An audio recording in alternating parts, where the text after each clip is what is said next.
सभी CAPFs, BSF, CISF, CRPF, SSB और ITBP के प्रमुख पश्चिम बंगाल में चुनावों को स्वतंत्र, निष्पक्ष और पारदर्शी बनाने के तरीकों पर मंथन करने के लिए कोलकाता में एकत्र हुए।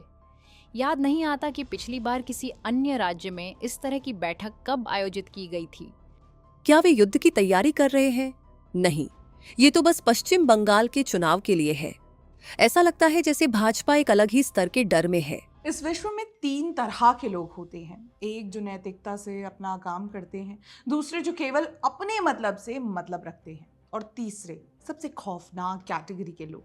ये वो लोग हैं जो सब कुछ जानते हुए भी अनजान बने रहने का ढोंग करते हैं और इसी ढोंग में जनता को गुमराह करते हैं। सवाल तो देखिए, बंगाल में जंग की तैयारी हो रही है क्या? नहीं बहन, बंगाल में तो दरअसल पाकिस्तान और बांग्लादेश का मैच होने वाला है और मुकाबला इस बात का है कि आखिर कौन ज़्यादा कट्टर है। असल में ये सवाल नहीं है, ये इस बात का प्रयास है कि पश्चिम बंगाल में राजनीति की जो ज़मीनी हकीकत है उसे अटेंशन न मिले और जो आज तक होता आया है वो होता रहे, बिना किसी झिझक के सब पहले जैसा चलता रहे। विजेता सिंह और प्रियंका चतुर्वेदी के ये सवाल केवल राज्य की राजनीतिक सच्चाई से भटकाने का प्रयास नहीं है, ये दरअसल 2 प्रोपेगेंडिस्ट की मुंहजोरी है। स्वयं को कलकत्ता की बताने वाली सिंह जी को सीधा जवाब नहीं देंगे। इतना समय नहीं है हमारे पास कि हर किसी की बात का प्रति उत्तर दें। हम केवल आपके सामने कुछ इंसिडेंट्स रखेंगे, उससे आप खुद तय कीजिए कि क्या सचमुच पश्चिम बंगाल में जंग की तैयारी शुरू है या फिर फ्री एंड फेयर चुनावों की। एक एक कर देखेंगे। शुरुआत दीदी से ही करेंगे। पश्चिम बंगाल की मुख्यमंत्री ममता बनर्जी चुनाव से ठीक पहले मंच से खड़े होकर अधिकारियों को याद दिलाती हैं, आज आप चुनाव आयोग के कारण दिल्ली के इशारे पर काम कर रही हैं, लेकिन आयोग 2 महीने के लिए है। मैं 5 साल के लिए हूँ। मुझे पता है आप कहाँ काम करते हैं और चुनाव के बाद आप कहाँ होंगे। ये कोई सामान्य राजनीतिक बयान नहीं है, ये एक सीधी खुली चेतावनी है उन अधिकारियों के लिए जो इस समय चुनाव आयोग के निर्देशों का पालन कर रहे हैं, क्योंकि इन निर्देशों का पालन एक संवैधानिक जिम्मेदारी है। दीदी के कहने का मतलब साफ है, आज नियम मान लो, कल अगर सत्ता में आ गई तो परिणाम भुगतने के लिए तैयार रहना। और ये तो दीदी का केवल एक वीडियो है, ऐसे कई वीडियोस हैं। लेकिन आगे बढ़ते हैं, दीदी के बाद उनके राजनीतिक उत्तराधिकारी की भी बात सुन लेते हैं।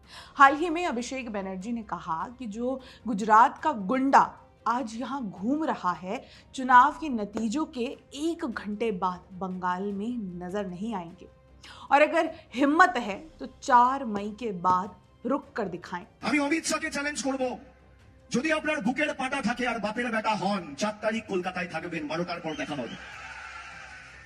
কত বড় গুন্ডা আপনি আর কত আপনার ক্ষমতা, 4 তারিখ দেখা হবে। খেলা তোমরা শুরু করেছো, শেষ তৃণমূল করবে। बनर्जी ने ये बात गृह मंत्री अमित शाह के लिए कही है। आप सोचिए, भारत के गृह मंत्री अभिषेक बनर्जी के अनुसार गुंडे हैं जो CRPF की मदद से बंगालियों को धमका रहे हैं। ये तो भाषा है भारत के गृह मंत्री के लिए। आम जनता को तो ये क्या ही कहते होंगे। आगे बढ़ते हैं। ममता बनर्जी के दूसरे प्रिय नेता और शिक्षा मंत्री ब्रात्य बसु कहते हैं कि जो अधिकारी आज बंगाली होकर भी बंगाल की अस्मिता के खिलाफ काम कर रहे हैं, जो बंगाल के साथ विश्वासघात कर रहे हैं, उन्हें इतिहास और बंगाल की जनता कभी माफ नहीं करेगी। याद रखें, आप इसी मिट्टी के हैं और आपको यही रहना है। यही रहना है मतलब चुनाव आयोग के निर्देश का पालन पश्चिम बंगाल के साथ विश्वासघात कैसे हुआ? और ये बसु तो खुद शिक्षा मंत्री हैं, उन्हें अपने शब्दों और अपनी धमकियों का महत्व कैसे पता नहीं है। TMC की ही गीता दास गरीबों को धमकाती हैं कि अगर वोट नहीं दिया तो लक्ष्मी भंडार का पैसा नहीं मिलेगा। एक और नेता हाजी मौला कहते हैं स्टीम रोलर चलवा दूंगा। ये तो इनके कैडर और उनकी सच्चाई है।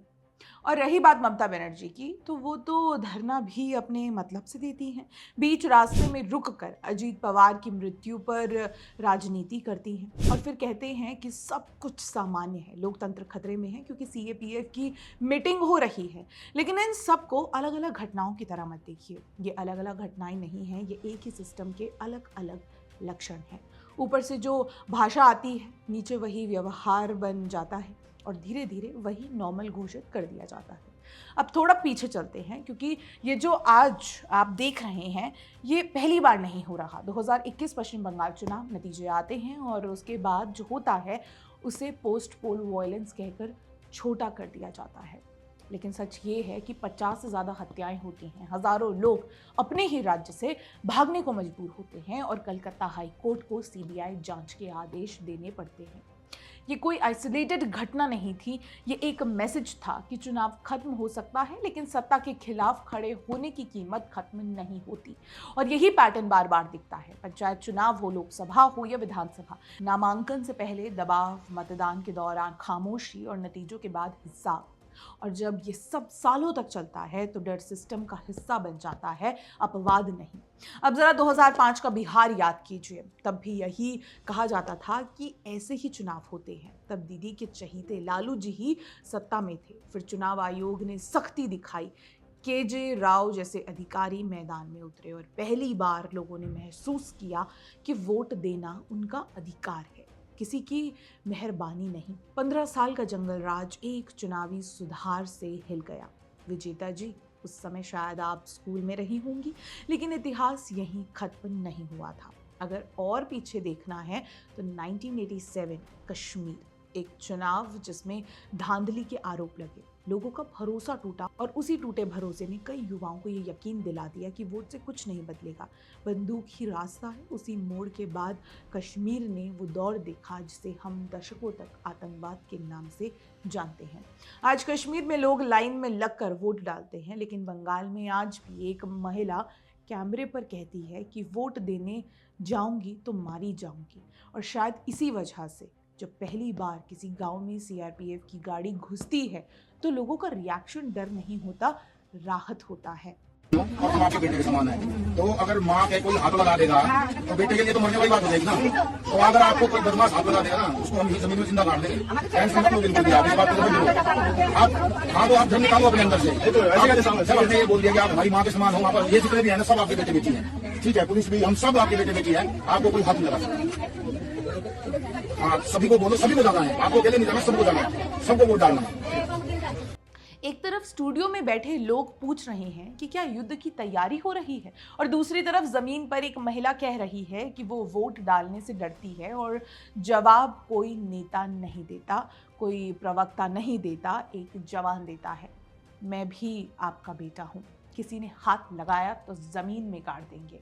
ये कोई डायलॉग नहीं है, ये उस भरोसे की जगह भरने की कोशिश है जो सिस्टम खाली छोड़ चुका है।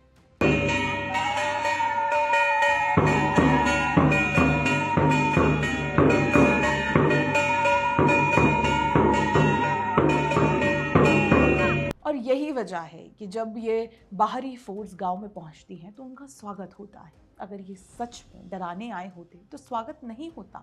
ये स्वागत किसी पार्टी का नहीं है, ये स्वागत उस अधिकार का है जो कागज पर हमेशा था लेकिन ज़मीन पर पहली बार महसूस हो रहा है। बंगाल की त्रासदी ये नहीं है कि यहाँ चुनाव हो रहे हैं, त्रासदी ये है कि यहाँ 1946 से लेकर 1971 और फिर 2021 तक सत्ता की चाबी हमेशा खून से सनी हुई मिली। विजेता जी, जो आपको वॉर लाइक प्रिपरेशन लग रहा है, वो दरअसल बंगाल के उस हिंसक चक्र को तोड़ने की पहली गंभीर कोशिश है जिसे दशकों से नॉर्मल कहकर स्वीकार कर लिया गया था। मैच तो होगा लेकिन पाकिस्तान और बांग्लादेश का नहीं, मैच होगा धमकी और लोकतंत्र के बीच। और इस बार जनता डरेगी नहीं, क्योंकि उनके पीछे वो देश का बेटा खड़ा है जिसने कहा है किसी ने हाथ लगाया तो जमीन में गाड़ देंगे।